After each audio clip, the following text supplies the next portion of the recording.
Ce sont de grands artistes très ambitieux qui ont proposé des performances des premières mondiales. Donc il a fallu travailler avec les services de la principauté qui ont été extrêmement coopératifs. Vous allez voir que ce n'était pas simple. Ce qui va se passer ce soir sur ce territoire a demandé beaucoup d'étapes. Et puis voilà, monter une équipe qui a été formidable et ce soir, on est prêt. De l'écriture dans le ciel, tandis que les percussions modernes soul se font entendre. Peu après 19h, l'œuvre de Doug Aitken, créée en collaboration avec Christian Amouy, confirme en quelques secondes à peine les propos tenus par le directeur artistique Jörg Heiser il y a quelque temps. Oui, cette première nuit blanche a bien été pensée comme une véritable chorégraphie, associant différents éléments, le ciel, la mer, la terre, les rues, l'eau et les jardins, afin de célébrer l'art contemporain, visuel et musical.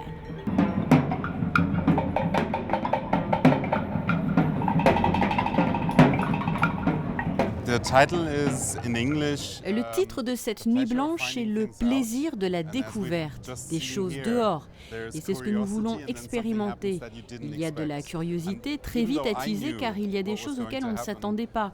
Je savais par exemple ce qui allait se passer, mais cela ne m'a pas empêché dès les premières spirales de l'avion d'être scotché. Une nuit blanche s'accompagne de moments magiques. Oui, c'est un bon début. C'est un rêve qui se réalise et aujourd'hui c'est un jour nouveau. On oublie tout le chemin qu'il y a eu à faire. Mais d'abord je crois qu'il faut remercier toute l'équipe de la DAC qui a vraiment travaillé. Jörg évidemment, s'il n'y avait pas lui on n'aurait pas fait ce chemin. Et ce chemin se poursuit donc ici, à quelques mètres des plages du Larvoto. Le jour tente de résister encore un peu à la nuit lorsqu'une nouvelle performance musicale attise elle aussi toutes les curiosités avant le départ d'un hélicoptère. C'est une manière, c'est une écoute différente. Voilà, mais ce qui est particulier ici, de toute façon, et qui moi m'a intéressé, c'est de faire quelque chose avec un lieu. Parce que je trouve que la musique, elle est toujours liée à un lieu, elle est toujours liée à, voilà, à un endroit, à une certaine... Là, vous parlez du soir, de la nuit qui tombe, donc ça m'intéresse particulièrement. Et là, on a trouvé un lieu qui est un véritable instrument en lui-même, hein, puisque avec cette baie ici, ces immeubles qui ont créé une acoustique assez surprenante, assez intéressante. 21h passées, est-ce que je peux connaître un petit peu vos impressions jusqu'à présent? Que pensez-vous de cette toute première nuit blanche organisée ici? Écoutez, je pense qu'elle se déroule sur de très beaux auspices parce que on a eu du monde depuis 19h, 19h30. Il y avait beaucoup de monde ici sur le Larvoto. Le monde est resté pendant les différentes performances. Et le public a bien répondu présent pour découvrir étape par étape différentes expériences esthétiques. Sur l'esplanade du Grimaldi Forum et au fil de la promenade des champions, les sculptures et les installations ont été placées et semblent presque dialoguer. Le dialogue s'installe d'ailleurs facilement au cœur du Tour Hotel, signé Fabienne Marty. Un peu plus haut, les terrasses qui dominent le port Hercule proposent de faire appel à plusieurs de nos sens, le son et la vue. Le mouvement est à l'honneur sur l'œuvre de Victor Vasarely avec Marco Lulic.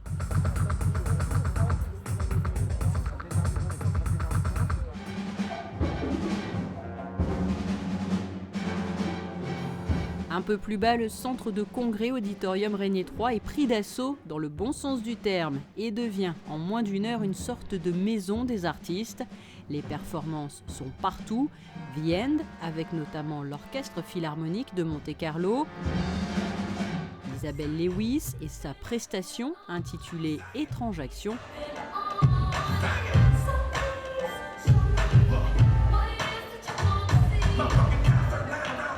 Ou encore cet opéra en un acte.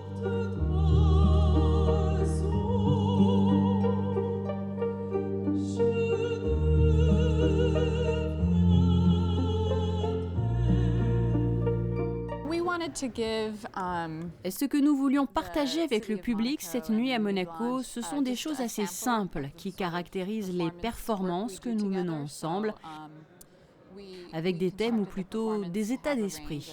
Moods and themes. This is more this picture puzzle pattern door is you.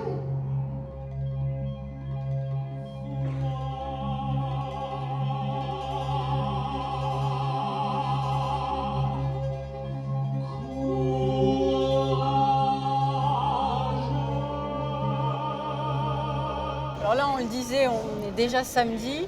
Oui. À cette heure-ci, est-ce que vous avez déjà quelques coups de cœur? Est-ce que vous pouvez déjà nous en parler ou est-ce que vous préférez continuer Il faut un petit attendre, peu plus dans la il faut nuit? attendre. Le coup de cœur, c'est le public.